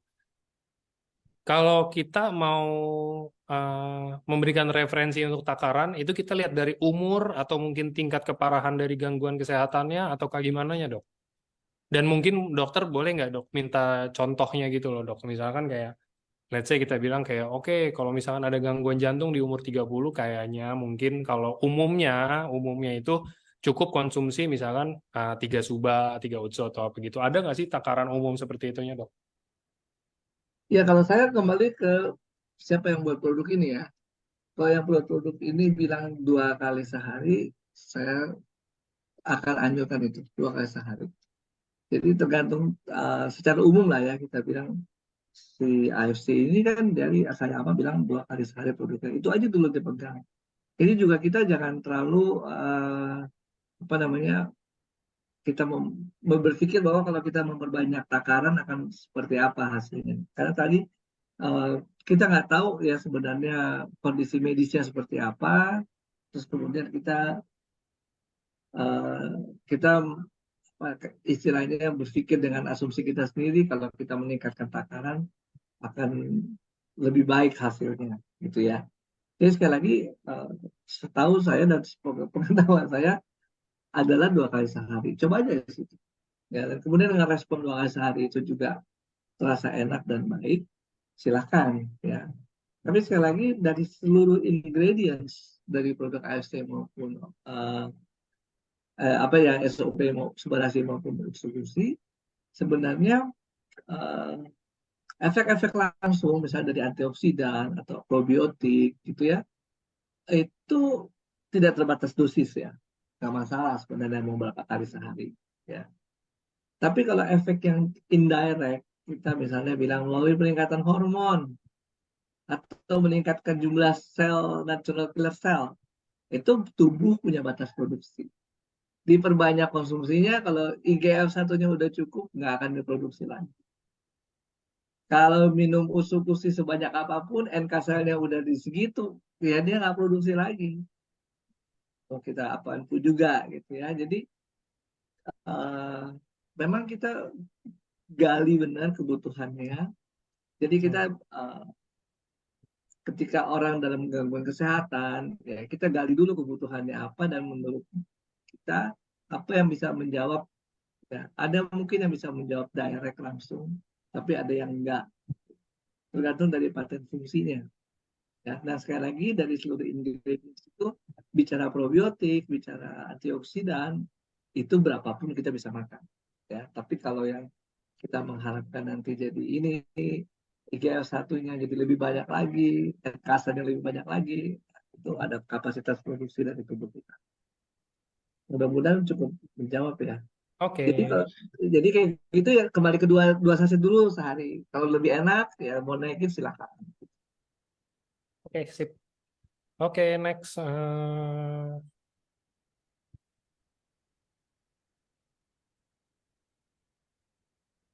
Kalau pasien alergi probiotik, kalau ada saran kayak gini lah dok, mungkin kita tahu ya di dalam ucukusi, di dalam subarasi, ini banyak sekali bahan aktif. Let's say kita bilang saya alergi ikan, apapun yang berbau ikan. Apakah saya masih boleh konsumsi produk ini? Itu satu. Dan yang kedua, kalau ini mungkin ada contoh nyatanya, saya alergi probiotik. Terus konsumsi UTSU jadi malah diare, terus nggak minum lagi karena saya alergi probiotik. Nah, kalau yang ini kira-kira apa yang harus dilakukan? Apakah mungkin saya nggak konsumsi sama sekali, atau saya konsumsi tapi mungkin takarannya kita telusuri lebih lagi? Apakah mungkin takaran dikurangin, atau mungkin diakalin dengan konsumsinya kayak gimana gitu loh, dok? Oke, kalau alergi memang prinsipnya adalah menghilangkan penyebabnya. Jadi kalau kita sudah tahu kita alergi, memang kita jangan mengkonsumsi sesuatu yang kita memang nggak cocok. Ya, alergi susu ya, kita tahu susu baik, tapi kalau dia alergi susu ya udah jangan, gitu. Karena memang ini ya. Nah, alergi probiotik pun mesti clear sebenarnya, karena kan probiotik itu macam bakterinya juga macam-macam ya. Apakah kemudian dalam produk susu ini uh, bakteri itu yang alergik atau bakteri yang lain ya. Kalau memang bakteri yang ada di situ ternyata membuat alergi ya, berarti kita nggak boleh makan produk itu. Tapi kalau probiotik itu kan cuma nama umum lah gitu. Sama kayak kita ngomong manusia gitu. Manusia, manusia semua manusia gitu. Tapi beda-beda ternyata kan tiap ada orang ada orang Indonesia, misalnya ada orang Inggris, ada orang apa Jepang, kan beda-beda ya. Ini juga sama probiotik ya, umum gitu. Tapi nanti ada yang bakteri ini, ada bakteri itu, bakteri itu ya. Nah, itu yang mungkin harus dilihat dulu. Kalau emang ternyata seperti bakteri yang ada di produk UTSU misalnya, ya udah berarti kita alergi. Jangan dikonsumsi. Nah, ada lagi kondisi lain namanya belief ya. Jadi meskipun sebenarnya dia nggak alergi, tapi karena dia belief alergi terhadap probiotik, jadi semua probiotik pasti langsung alergik gitu. Nah, kondisi itu yang lain lagi ceritanya. Itu kan pikiran kita sama dengan istilahnya sugesti ya. Karena kita berpikir ini akan membuat diare ya, pasti jadi diare ya. Nah, itu yang kemudian kita uh, perlu gali ya. Artinya kalau si marketing ini memang betul-betul telaten, kemudian mau juga concern dengan kesehatan si klien kita ya, digali, beneran digali. Betul nggak dia alergi dengan seperti itu? Kalau dia bukan dokter, dia mau konsultasi bisa gitu ya, untuk memastikan benar apakah produk ini alergi buat seseorang atau tidak. Tapi tentunya ini konsultasi yang sifatnya individual dan kemudian kalau bisa ya ngobrol gitu ya, bukan cuma jarak jauh aja chatting-chatting, bukan apa, bukan lewat perantara gitu ya. Ya emang kalau perlu ngobrol ya ngobrol. Itu ya, mudah-mudahan clear. Oke. Oke, ini banyak seperti biasanya ya, nggak apa-apa. Ini tema hari ini. Jadi efek samping nih dok. Ini ada yang banyak Ya, banget bertanya, ada mungkin beberapa pertanyaan yang tentang efek samping. Jadi mungkin bertanya gini, saya simplifikasi, terus nanti kalau dari sudut pandang saya, baru nanti lebih ke arah sudut pandang medis ya dok ya, dari dokter ya, ditanggapinnya. Oke, jadi pertanyaannya gini dok. Misalkan contoh ya dok, saya punya GERD akut dok. Ya, contoh GERD nih, saya ada GERD, ada MAH segala macam. Wah, akut deh pokoknya. Terus saya coba, udah akut banget nih, saya sering masuk rumah sakit. Anggap saya bolak-balik rumah sakit lah dok. Maksudnya untuk cek, kadang-kadang saya pernah sampai sesak nafas dan lain-lainnya. Terus saya konsumsi Subarasi dok.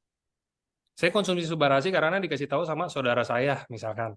Saya dikasih tahu konsumsi, nih, gak cobain konsumsi misalkan 4 saset per hari, contoh. Terus saya konsumsi 4 saset per hari, setelah 1 minggu saya konsumsi, nggak makin baik, dok. Nggak makin baik, malah yang ada, saya akhirnya harus dirawat di rumah sakit karena asam lambung saya yang sangat parah banget. Oke, gitu ya, dok. Kalau dari saya, kalau yang bisa saya tanggapin untuk kasus seperti ini, teman-teman, ini karena banyak ya pertanyaan kayak begini, jadi saya simplifikasi jadi satu pertanyaan aja. Kalau mungkin menurut saya, yang saya tahu, yang saya pernah dengar, mungkin saya lupa, Dokter Trevino juga pernah bilang, pernah cerita juga. Jadi gini, namanya kita gangguan, kayak saya contoh, ambil contoh saya aja, gangguan kronis untuk di GERD ya, itu udah sampai asam lambung sampai dirawat di rumah sakit itu artinya udah sangat parah gitu loh. Itu asam lambungnya udah sangat parah, GERD-nya udah sangat parah banget. Terus udah berapa lama kayak begitu? Sekarang saya konsumsi 1 minggu sehari 4 saset Subarasi. Apakah ada yang bisa jamin dalam 1 minggu saya konsumsi berarti berapa tuh? 28 saset ya, satu box ya. Anggap dari 1 minggu itu saya konsumsi satu box, terus saya bisa mendingan gitu loh. Ya oke, memang produk ini diciptakan ada patennya, regenerasi sel, yang untuk baik-baik lah gitu loh, positif. Nggak ada yang untuk negatif. Cuman sakit saya ini, gangguan kesehatan saya ini udah sangat akut, udah sangat parah. Dari mana teman-teman tahu satu box ini sangat cukup untuk membuat saya membaik gitu loh. Kenapa nggak 2 box? Kenapa nggak 3? Kenapa nggak 4 box? Bahkan kenapa nggak 12 box gitu loh? Gitu kan sebenarnya kan? Jadi maksudnya kita nggak ada jaminan untuk oke saya konsumsi satu box, saya harus membaik gitu loh. Orang kan beda-beda. Mungkin ada juga di luar sana yang gangguan kesehatannya sama GERD juga, cuman mungkin nggak lebih parah dari saya. Bisa aja mungkin saya GERD ini udah 15 tahun saya udah GERD ini. Logikanya ya, maksudnya saya GERD 15 tahun, terus saya mau sembuhin atau mungkin mau pemulihan atau mungkin mau mencoba proses penyembuhan hanya dalam 1 minggu. Ya itu, sorry to say, tapi itu kayak dokter paling ini pun di dunia kayaknya rada mikir ya untuk kayak begitu. Saya nggak bilang nggak bisa, cuma kayak rada mikir. Ini sakit 15 tahun, terus mau sembuh dalam 1 minggu, ini gimana caranya? Pasti semua juga akan nanyain seperti itu kan. Kira-kira kayak gitu teman-teman kalau logika dari saya. Mungkin kalau dari dokter tanggapannya gimana dok dari sisi medis? Kalau untuk kasus seperti ini. Ya, GERD ya. Em, ya sebenarnya sih gitu. Kalau saya selalu bilang bahwa penyakit itu timbul bukan karena satu penyebab. Pasti Mhm. banyak penyebabnya. Kemudian kita harus lihat juga. Dan penyebab itu sekali lagi fisik dan mental itu satu kesatuan. Ya. Jadi jangan cuma kita berpikir bahwa fisik aja yang masalah, gitu. Mental juga mempengaruhi. Contohnya tadi yang saya bilang gula darah naik gitu, lagi stres apa enggak nih, gitu ya. Jadi itu semua pengaruh. Jadi kalau saya sih akan melihat kenapa nggak ada perbaikan. Ya kita lihat dari semua aspek, jangan cuma bicara dari dia sudah makan suplemen saja. Karena sekali lagi ya dan banyak contoh juga sudah terjadi juga nggak cuma eh, satu faktor yang membuat seseorang bisa perbaikan dan kembali sehat dan juga bukan cuma satu penyebab memang ya gitu. Jadi saya suka kasih contoh misalnya kita tahu orang TBC gitu ya, tapi TBC orang serumahnya ada yang TBC ada yang nggak TBC. Kenapa coba? Misalnya saya TBC, tapi setelah itu dalam serumah yang setiap hari interaksi si A jadi kena TBC, si B nggak kena TBC. Kan ada faktor-faktor yang lain juga, termasuk daya tahan tubuh dan sebagainya, gitu ya. Nah, kadang-kadang kita ngeliat orang yang takut, takut, takut, mungkin kekuatan malah kena juga. Akhirnya. Justru mereka yang ketakutan malah yang kena. Jadi ada faktor lain yang kita juga bilang nggak bukan hanya faktor fisik jadinya. Nah itu yang mungkin mesti dilihat. Kenapa orang yang sudah mengkonsumsi produk kemudian tetap nggak ada efek yang diharapkan gitu ya. Harus dilihat juga faktor-faktor lainnya itu saling berpengaruh pastinya.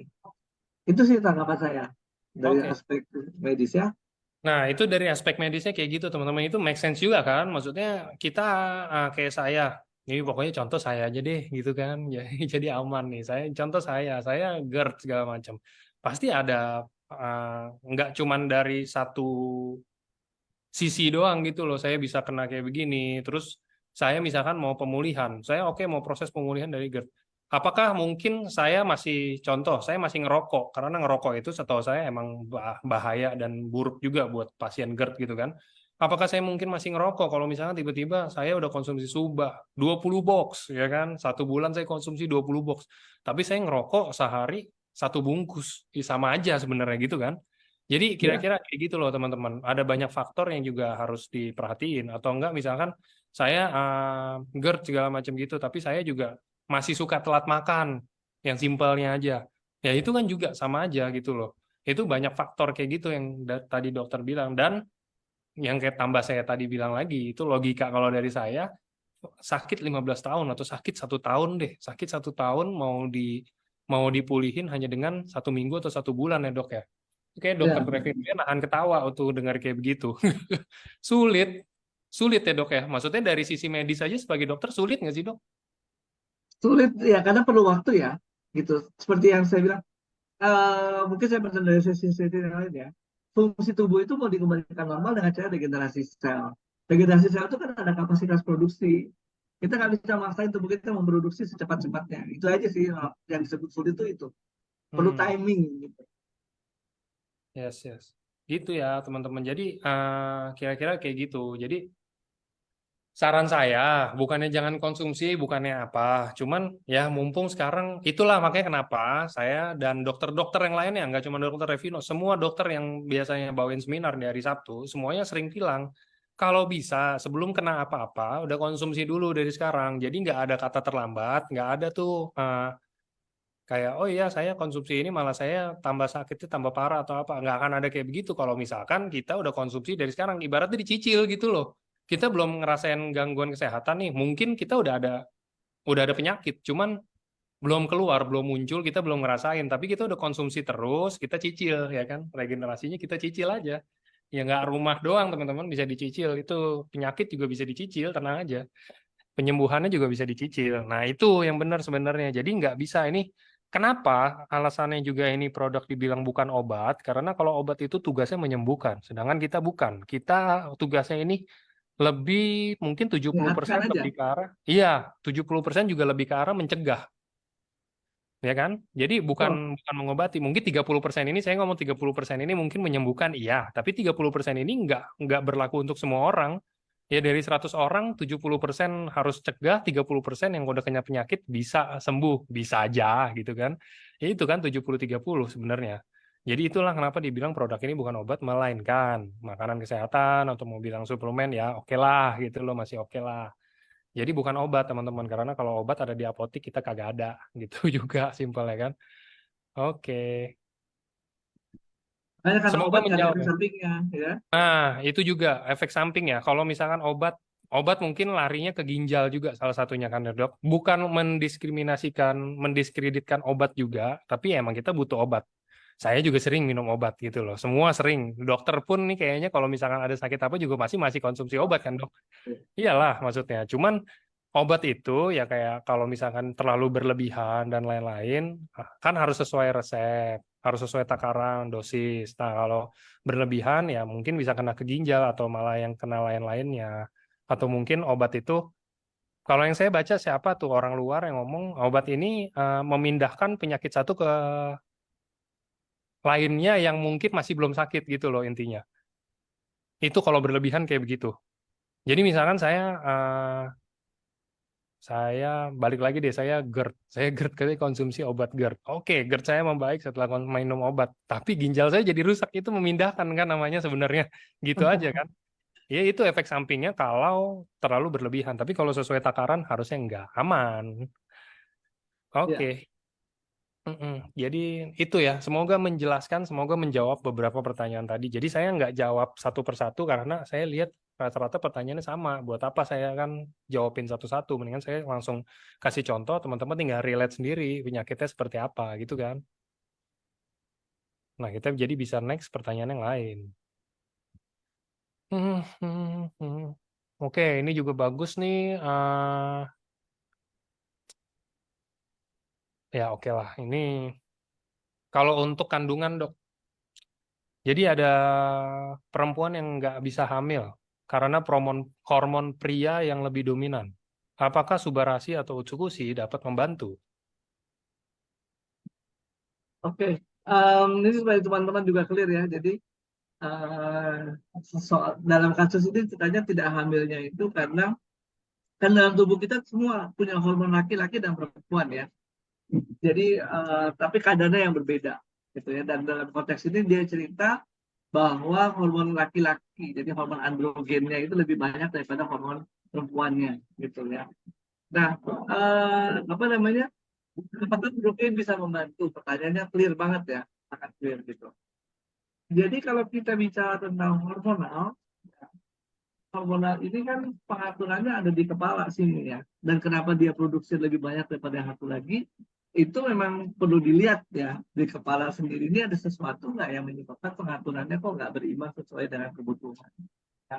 Jadi kalau dibilang bahwa kemudian produk ini akan membantu kontrol hormon, saya bilang sih kita harus clear banget, hati-hati sekali apakah penyebabnya itu sesuatu yang kemudian berkaitan dengan regenerasi sel atau berkaitan dengan tekanan darah, suplai oksigen yang bagus apa enggak. Kalau memang berkaitan dengan oh ini memang fungsinya jelek gara-gara nggak ada regenerasi sel di otak atau di bagian mana otak yang mengontrol semua ya, berarti dia akan membantu ya. Tapi kalau ini bukan berkaitan dengan itu, uh, let's say misalnya ada tumor, ternyata ada tumor di anak ginjal sehingga kemudian produksi hormon laki-lakinya lebih banyak ya, nggak bisa ceritanya begitu aja ya. Jadi sekali lagi teman-teman juga hati-hati kalau kita bicara penyakit dan kalau kita bukan kompetensinya. Saya aja yang dokter pun saya nggak mau ngomong bisa membantu atau nggak bisa membantu sama sekali gitu ya. Karena kita harus clear dulu ini masalahnya apa gitu ya. Jadi jangan terlalu banyak nggak terlalu banyak. Jadi jangan terlalu uh, bikin statement, tapi kita sebenarnya nggak punya dasar yang cukup kuat gitu ya. Kira-kira ke situlah ya. Mudah-mudahan ini ya. Jadi kalau ada pertanyaan seperti itu ya kita bilang aja. Kalau memang kita nggak tahu, bilang nggak tahu dan kita akan konsultasikan. Selesai. Daripada kita berdebat bilang ini bikin sembuh atau ini nggak bikin sembuh. Oke. Oke, yes. Oke,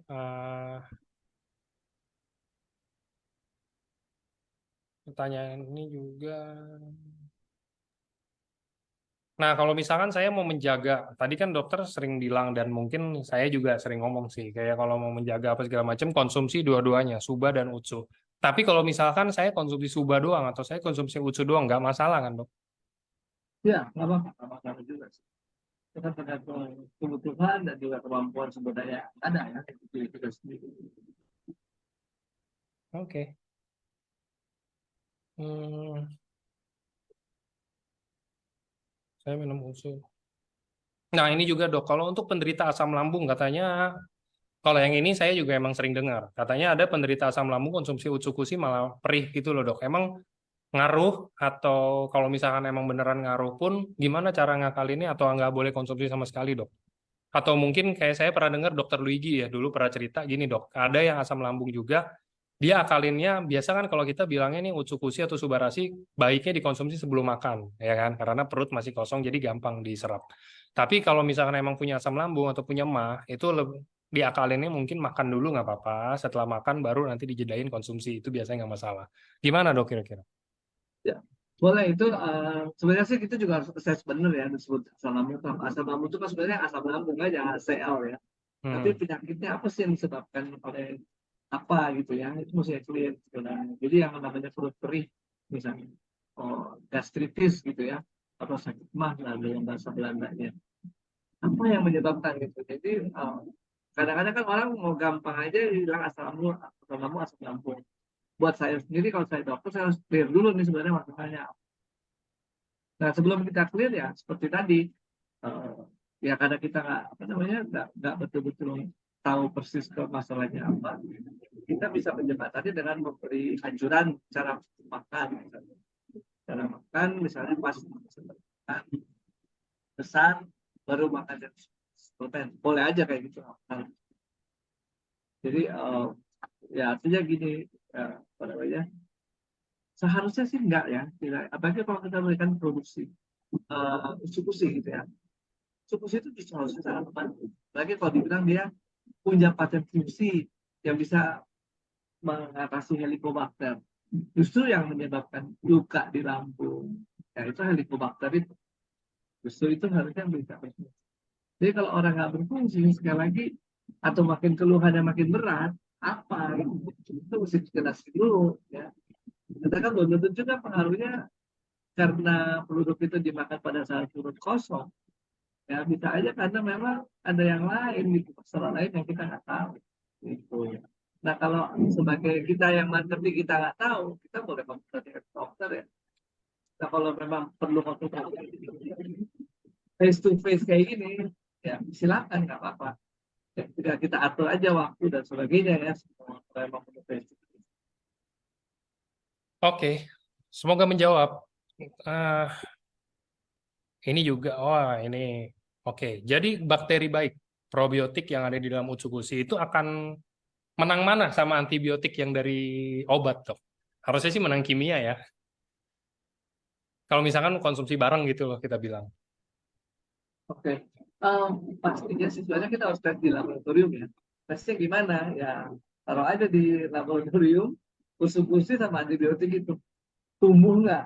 Itu aja sih untuk pastinya. Kalau mau diuji, uji aja sekalian. Menurut saya sih terus terang eh, nggak belum pernah melakukan penelitian itu atau menguji itu. Hanya saya berdasarkan logika bahwa kalau antibiotik itu memang sudah diteliti akan membunuh bakteri yang merusak, bakteri patogen. Dan itu semua punya reseptornya istilahnya ya sendiri. Jadi tak perlulah kita mikir, jangan bikin dulu susah diri sendiri, mikirin kayak gitu loh. Oh, saya minum antibiotik, saya makan usus, ya habis dong probiotik saya. Nggak usah dipikirin lah kayak gitu. Ya kenapa bikin susah diri sendiri, akhirnya Oh, malah nggak ada efek. iya, benar-benar. Udah konsumsi aja lah maksudnya. Benar. Iya, tentu Jadi, saja. yes. Kalau yang saya pernah dengar, teman-teman, kalau yang dites kayak gitu nggak ada. Tapi yang saya pernah dengar ini, yang ditesnya itu panas ya. Dites panas itu, probiotik itu tahan. Kalau yang di dalam Utsukushi ini tahan panas banget gitu loh. Itu tahan. Kenapa? Karena kan bentuknya serbuk. Hmm, hmm, Tadinya hmm. bahan yang lembab, kemudian dikeringkan dalam bentuk serbuk. Berarti dia tahan panas. Kan untuk bikin serbuknya Pak, karena dia di dalam panas untuk dia bikin jadi serbuk. Masih tahan. Oke. Kalau untuk pasien gagal ginjal, oh sorry bukan gagal ginjal, dia bilang ginjalnya fungsinya tinggal 26%. Telat nggak pakai konsumsi Subarasi lah kita bilang. Nggak telat. Jadi kita mencegah jangan sampai jadi 10%. Tujuannya itu. Tapi kalau kita suruh bikin jadi 100% ya nggak bisa juga. Nggak cepat seperti itu. Saya juga lagi itu ya. Kalau ini sharing pribadi ya teman-teman. Ini mungkin banyak yang tanya ginjal. Itu dulu mama saya juga ginjal tinggal 7%. Yang kiri tuh, saya ingat banget yang kiri 7, yang kanan 11. Saya nggak tahu ada kenapa bisa beda tuh. Ya kan? Terus konsumsi nih. Konsumsi membaik. Membaik terus. Naik terus 12, 13, 14. Tiba-tiba inden produknya. Udah kelar tuh. Udah nggak konsumsi lagi tuh dari situ. Tapi membaik, maksudnya mentok di 25 ya, apa udah naik lagi, udah mungkin 25 26-an itu udah oke. Tapi itu disertai juga nggak cuman ini ya, ada cuci darah juga, ya kan, ada konsumsi obat dokter juga, cuma dijedainnya yang bagus lah, kira-kira gitu teman-teman. Jadi udah konsumsi gitu, terus inden, ya udah mau gimana kan, udah kagak ada lagi juga nih produk di mana-mana inden, ya akhirnya udah dipanggil Tuhan gitu kan. Nah tapi kalau misalkan menurut saya kayaknya kalau memang misalkan masih ada produknya lagi tuh kayak zamannya masih pancaroba deh, bahasanya pancaroba dari SOP 100 ke Subarasi tuh. Saya inget tuh Subarasi masuknya masih dikit tapi SOP 100-nya udah habis.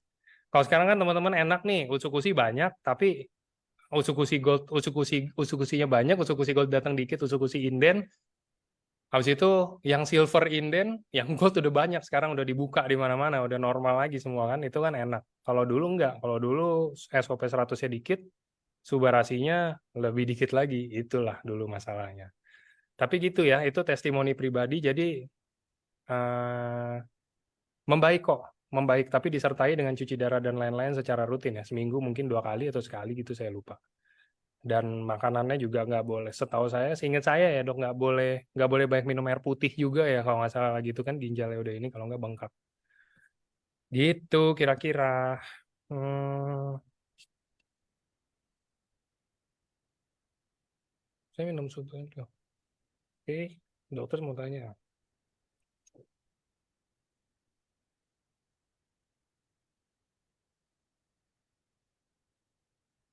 Dokter, kemarin saya batuk, saya minum Utsu sehari 4 sampai 6 saset tapi tidak membaik. Kenapa ya? Sebelumnya pernah sangat membantu.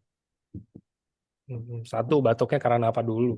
Yang kedua, tetap harus konsumsi, ya ada yang bisa konsumsi suba membaik, tapi balik lagi kalau emang udah batuk kan itu artinya udah keeksekusi kan tubuhnya, udah bukan mencegah lagi tuh.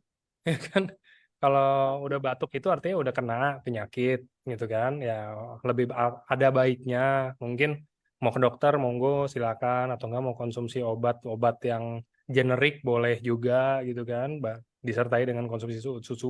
Sebenarnya gini loh teman-teman, logikanya kalau menurut saya ya, sebagai orang awam, saya ini orang awam juga. Logikanya gini, Utsusuba ini bukan obat, tapi kalau misalkan kita gini, saya batuk, ada ya, teman-teman pasti ada punya kerabat atau mungkin teman-teman sendiri sering kayak batuk pilek gitu nggak sembuh-sembuh, udah 2 bulan gitu kan, 3 bulan nggak sembuh-sembuh nih, batuk terus gitu kan. Nah, Ususuba ini membantunya bukan menghilangkan batuknya, teman-teman. Tapi misalkan saya konsumsi obat rutin, setiap hari saya konsumsi. Contoh ya udah sebut merek deh, OBH ya. OBH kan sebenarnya bukan merek ya, obat batuk hitam ya. Jadi saya konsumsi obat batuk hitam setiap hari gitu kan. Itu kan generik sebenarnya nggak masalah gitu kan. Tapi saya konsumsi itu setiap hari. Terus saya bukan barengin, saya jedain, saya konsumsi juga Suba dan Utsu. Yang berubah itu bukan batuk kita jadi membaik, enggak.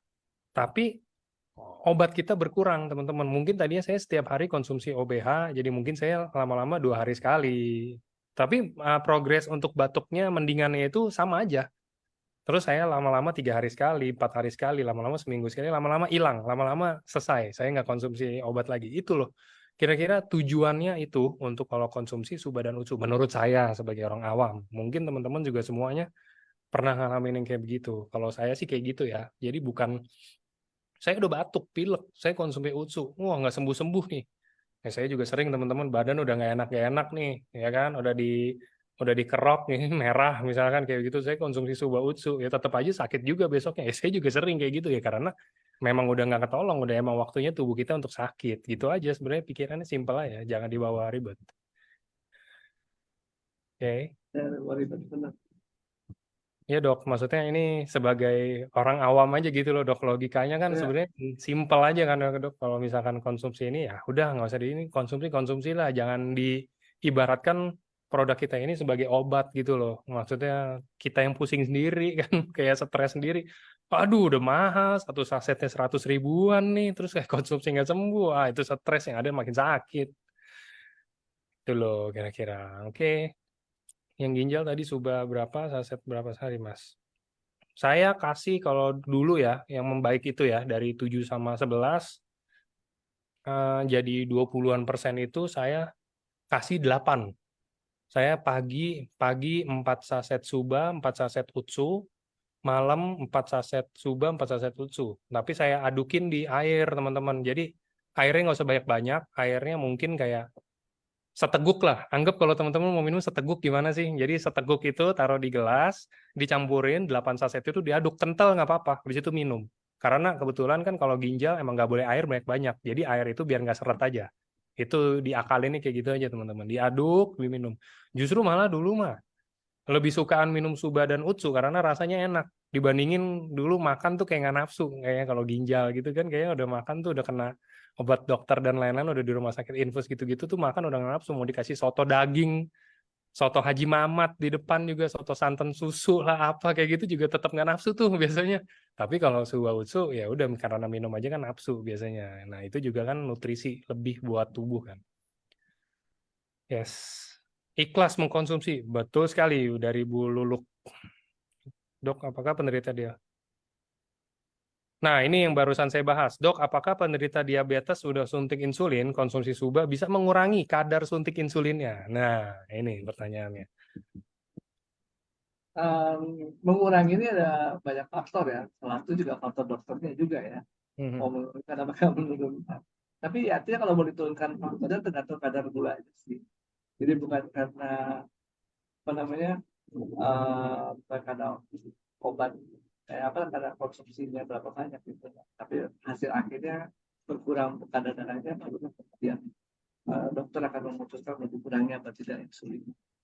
Dan kemudian juga berdasarkan evaluasi setelah dikurangi maintenance-nya gimana, tetap bertahan nggak kadar gula darahnya atau kemudian berubah lagi jadi tinggi untuk dosisnya akan dinaikkan. Itu sih, jadi apa namanya pesan saya juga jangan kurang-kurangin sendiri ya, harus sama-sama dokternya dibahas dan didiskusikan. Oke. Gimana? Oke. Oke, next. Ini pertanyaan yang tadi saya bahas, tapi ada yang tanya, nggak masalah. Eh, ini biasa dok. Jadi ada mungkin pasien yang dia bilang ini ada kerusakan ginjal selama 3 bulan, terus dikasih suruh konsumsi, tapi setelah konsumsi malah dapat WA katanya yang ngasih ini kan malah kena TB dan harus diisolasi di rumah sakit. Kata beliau sebelumnya tidak ada komplikasi sama sekali sebelum konsumsi ya. Terus sekarang diisolasi. Jadi saya jawabnya gimana ya enaknya dok? Gimana sorry nggak. Ini jadi ada upline nih dok, ada upline ngasih ke downline-nya yang mungkin lagi ada kerusakan ginjal selama 3 bulan, terus udah dikasih konsumsi suba dan utsu, tapi tiba-tiba malah masuk rumah sakit dan divonis katanya ada TB paru dan harus diisolasi. Nah sekarang mungkin pertanyaannya gimana kira-kira saya jawabnya? Apakah eh, menjelaskan mungkin kalau produk ini nggak menyebabkan itu, ataukah mungkin ada ketidakcocokan ya saya nggak tahu ya, mungkin ada ketidakcocokan atau mungkin emang nggak konsumsi pun sebenarnya emang harusnya udah akan ada aja di vonis seperti itu atau gimana dok kira-kira baiknya. Ya, TB paru kalau pada orang dewasa itu bukan penyakit yang baru. Artinya gini, kalau Hmm. saya sekarang masuk menghirup kuman TB, saya mungkin sakitnya 15 tahun lagi. Gitu. Pada saat daya tahan tubuh saya turun. Kalau lain pada anak ya, anak bisa langsung sakit, tapi kalau nggak langsung sakit, dia akan simpan sampai sekian belas tahun kemudian baru namanya apa namanya reaktivasi istilahnya, jadi teraktivasi ulang. Gitu. Jadi mekanismenya kebanyakan seperti itu. Jadi kalau saat ini udah sakit, kemudian diedang TB, kemungkinan besar memang kuman TB-nya udah disimpan belasan tahun. Kemudian karena sakit ginjal, daya tahan tubuh turun, akhirnya kuman TB yang sudah disimpan belasan tahun itu ini ya reaktivasi ya. Jadi nggak bukan kejadian baru. Gitu ya. Terus saya jawabnya gimana ya tergantung apa yang ditanyakan sebenarnya sih ya. Tapi kalau mau dibilang kan kita kan makan di sini makan produk ya, bukan makan kuman itu TB yang pasti nggak bakalan. Kuman TB pun kalau kita makan kita nggak akan TB baru. Silakan dicoba ambil kuman TB baru terus kita telan mati langsung sama-sama. Nggak akan jadi sakit TB.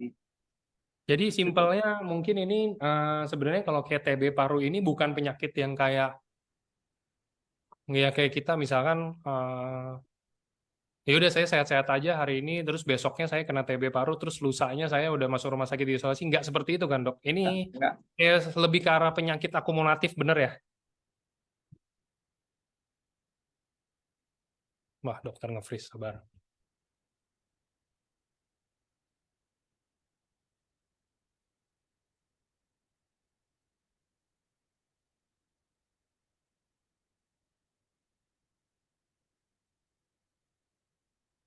Wah dokternya nge-freeze teman-teman, sebentar ya. Jadi gitu sih kalau yang saya tangkap dari yang tadi itu ya artinya ini penyakit akumulatif. Ya mungkin emang akumulasi aja, ya mungkin emang harus udah keluar aja gitu loh TB parunya gitu kan. Jadi ya mungkin bisa diberikan penjelasan itulah ini dari untuk yang nanya bisa dibilang itu penyakit akumulatif nggak bisa kayak setelah konsumsi langsung tiba-tiba keluar kayak begitu ya kan. Ini karena akumulasi bisa aja mungkin udah berapa tahun emang mungkin Ya ada juga ya faktor kayak mungkin setiap hari kena debu, setiap hari kena asap dan lain-lain gitu juga bisa. Atau kalau kerjanya mungkin lingkungan kerja dan lain-lain gitu. Oke, kira-kira gitu. Sebentar, tunggu dokter Trevinonya masuk lagi. Ngepas banget nih dokter waktunya.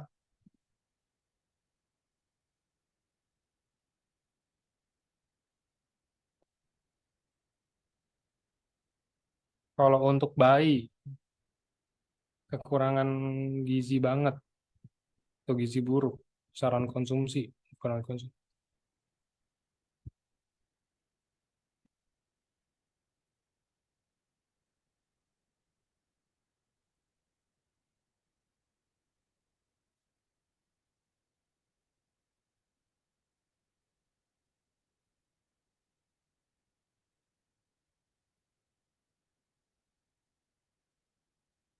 Oke. Oke, dok, ini masuk beberapa pertanyaan terakhir. Mungkin gini, dok. Pertanyaannya, kalau konsumsi produk ini, Suba dan Utsu, kan dari tadi kita bahas emang nggak ada efek samping yang gimana. Cuman mungkin ada nggak sih, dok, kayak ketentuan? Ketentuan ini lagi-lagi mungkin ditanyakan, apakah ketentuan ini apakah mungkin boleh dikonsumsi sama semua umur, ataukah mungkin ada umur-umur tertentu yang sebaiknya jangan konsumsi, atau gimana, dok? Oke, halo. Masuk ya, suara saya masuk ya. Masuk, masuk, dok. Ya, jadi kalau tadi ketentuan ada takaran 2 kali sehari itu yang awal ya. Kemudian kalau kita lebih banyak mau mengambil fungsi antioksidan, nggak ada takaran, terserah, bisa banyak-banyak aja. Contoh yang tadi misalnya yang Mas Angga cerita tentang sakit ginjal ibunya, makan banyak itu karena fungsi antioksidan akan mengurangi progres penyakit ya, fungsi. Jadi mungkin ada sel-sel ginjal yang udah lagi kelenger, tapi dikasih antioksidan jadi dia segar lagi makanya fungsinya agak membaik ya. Nah, kemudian siapa yang boleh makan? Pada dasarnya tergantung kita mau makan buat apa gitu. Kalau makan untuk fungsi regenerasi, anak-anak sebenarnya regenerasi selnya bagus. Jadi nggak perlu diberikan ini. Kemudian bayi misalnya, bayi harus ASI eksklusif, jangan dikasih duluan itu. Itu ada tergantung ininya ya, tergantung apa yang kita mau dengan kita memberikan konsumsi. Tapi misalnya ada anak-anak yang autis gitu ya, kita kasih nggak apa-apa juga gitu. Atau ada anak-anak yang harus dioperasi dan mau persiapan operasi, kita kasih produk mangga, silakan. Jadi sekali lagi kalau kita memarketkan ini juga kita harus menyesuaikan dengan kebutuhan gitu ya. Jadi supaya apa yang dia harapkan, kalau ternyata apa yang diharapkan tidak sesuai dengan apa yang paten produk ini ya kita juga harus jelaskan dan fair bilang bahwa bukan ke situ fungsinya, tapi kepada ini, lebih kepada ini, lebih kepada itu sebagainya. Jadi ketentuan mungkin itu yang bisa saya sampaikan ya. Nggak ada batasan persis umur gitu, tapi tergantung tujuannya. Dan kalau misalnya tujuan tadi regenerasi sel, ya kalau anak-anak sebenarnya nggak terlalu perlu ya, kecuali memang ada penyakit yang penting sekali dia harus segera meregenerasi sel. Katakan anak ini kanker dan harus di kemo, ya diminum dong, gitu ya. Jangan jangan terus, oh katanya bagus nggak regenerasi selnya. Regenerasi sel bagus pada anak yang normal. Kalau anak yang sakit ya nggak bagus juga, berarti karena pasti butuh bantuan suplementasi. Mudah-mudahan kejawab ya. Oke, siap. Kalau yang untuk autis ini ada testimoninya, itu ada Kak Ernesta, itu anaknya kebetulan menderita hal itu, jadi bisa langsung dicek mendingan. Katanya biar konsumsi suba berapa, saya lupa, harus cek di TikTok atau Instagramnya. Katanya Ya, membaiknya itu dari sisi lebih tenang katanya, gitu ya. Saya nggak gitu ya, paham sih, karena ada untuk mood booster kan. betul. Ya, itu bisa dikonsumsi. Dan sekali lagi kalau fungsi yang kan ini kaitannya autis ya. Sekarang juga teori-teori berkembang dengan ada yang namanya aksis sumbu ya dari otak ke usus dan itu melalui mekanisme probiotik. Tadi saya sudah sampaikan kalau bicara probiotik, bicara antioksidan itu berapapun kita nggak masalah. Konsumsi berapa banyak pun nggak ada dosisnya, nggak ada kebutuhan spesifiknya. Jadi boleh gitu ya mau berapa aja dan itu memang teori sekarang ke arah sana untuk anak-anak yang autis. Akses dari otak ke usus, ya, sumbu dari otak ke usus, sehingga pemberian probiotik akan membantu. Ya. Oke, terakhir dok, terakhir. Kalau untuk penyakit-penyakit kayak Down syndrome ini genetik bukan sih? Genetik betul, genetik ya. Genetik ya. Jadi kalau untuk Ya. gangguan-gangguan kesehatan atau penyakit genetik ini bisa juga nggak dok dengan produk ini atau nggak bisa? Bisa dengan tujuan yang apa gitu yang penting ya. Jadi kalau genetiknya sendiri kan ada bawaan lahir pasti nggak bisa teratasi ya. Apapun nggak ada yang bisa mengatasi. Tapi kita hanya memperbaiki supaya dia bisa berfungsi sangat optimal sampai dewasa ya. Nah sekarang produk-produk ini seperti apa? Jadi orang-orang yang punya kelainan genetik tertentu kemungkinan juga punya apa kayak istilahnya reaksi berentet lah ya dalam tubuhnya yang kita juga mencegah dengan pemberian antioksidan. Jadi banyak hal yang bisa diberikan dari produk ini juga berkaitan dengan fungsi antioksidan yang ada di dalam dalam apa fungsi dalam produk ini ya. Dan sementara kalau kita bicara tentang penyakit itu kan ada reaksi peradangan, reaksi ini ya dari dalam tubuh melawan penyakit yang justru menimbulkan stres oksidatif. Nah itu yang kemudian dinetralisasi oleh antioksidan ini. Ke arah sana fungsinya. Dia tidak menghilangkan Down syndrome-nya, tapi dia memperbaiki kualitas hidup. Let's say seperti itu, memperbaiki proses regenerasi sel dan sebagainya sehingga fungsi-fungsi tubuhnya secara optimal. Karena kan kita lihat ada orang yang Down syndrome kemudian mungkin karena nggak tahu ya orang tuanya keluarganya akhirnya malah jadi nggak bisa ngapa-ngapain, malah berbaring terus, nggak bisa berjalan, nggak bisa apa.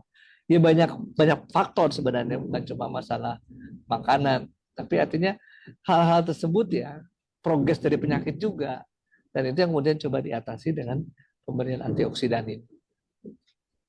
Oke, oke. Jadi itu ya teman-teman kira-kira untuk acara hari ini dan tanya jawabnya kita sudah menyelesaikan banyak banget pertanyaan. Dari tadi saya ada baca-bacain juga dan dokter udah menjawab banyak pertanyaan. Jadi sekian teman-teman untuk acara ini. Terima kasih untuk dokter untuk waktunya hari ini untuk sharingnya juga dok. Ya sama-sama nih lagi hujan petir nih makanya tiba-tiba hilang sinyal. Ya, nggak apa-apa. Berarti sebentar lagi ke saya nih dok di Jakarta bentar lagi dok. Ya bener Jakarta bener. Barat. Waduh Ya. keras banget. Oke. Oke, terima kasih Ya kalau gitu dok. sama. Terima kasih teman-teman semuanya. Selamat sore semuanya. Selamat sore semua.